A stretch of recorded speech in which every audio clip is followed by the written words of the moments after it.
ఇప్పుడు ప్రపంచం మొత్తం మాట్లాడుకుంటుంది మన రష్యా దేశంలో. రష్యా చాలా పెద్ద దేశం అనమాట. ఒక దేశంలో సూర్యుడు ఉదయిస్తే మరో దేశంలో సూర్యుడు అస్తమిస్తాడు, అంత పెద్ద దేశం. అయితే ఈ దేశంలో ఒక మారుమూల చాలా దూరంగా దేశ రాజధానికి దూరంగా ఉండే ప్రాంతం కంచట్కా.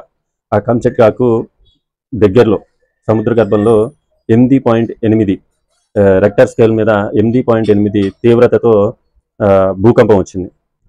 అయితే ఇప్పుడు భూకంపం అంటే ఏంటి అంటే, భూమిలో ఒక పెద్ద పెద్ద శిలాజ పొరలు ఉంటాయి అన్నమాట. అవి ఏంటంటే వాటిని టెక్టానిక్ ప్లేట్స్ అంటారు.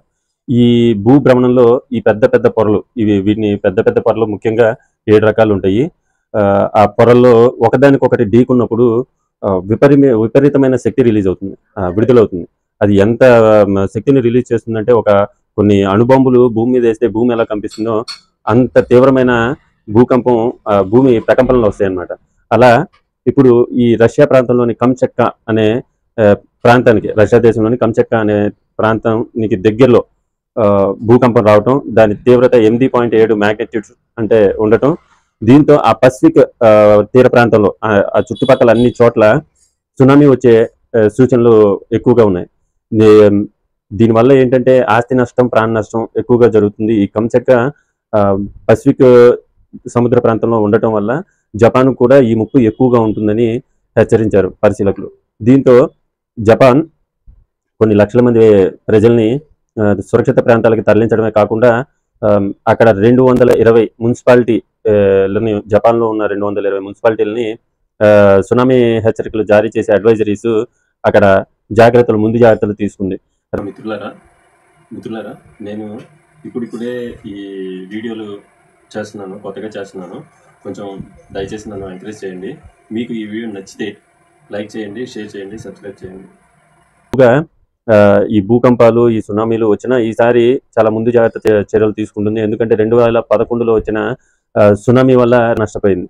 దాని తర్వాత కొన్ని $1 బిలియన్ ఖర్చు పెట్టి సునామీ నుంచి రక్షించడానికి గోడలను నిర్మించింది.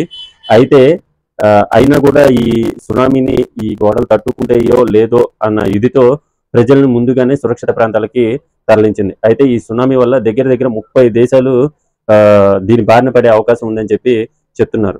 మొత్తానికి ఈ భూకంపం వల్ల దగ్గర 30 దేశాలు ఈ సునామీ బారిన పడే అవకాశం ఎక్కువగా ఉంది. వాటిలో Japan, Philippines, Indonesia, Papua New Guinea, New Zealand, Chile, Peru, Mexico, Canada, Fiji, Samoa, ఇటువంటి ఇంకొన్ని దేశాలు ఈ సునామీ బారిన పడే అవకాశం ఎక్కువగా ఉంది.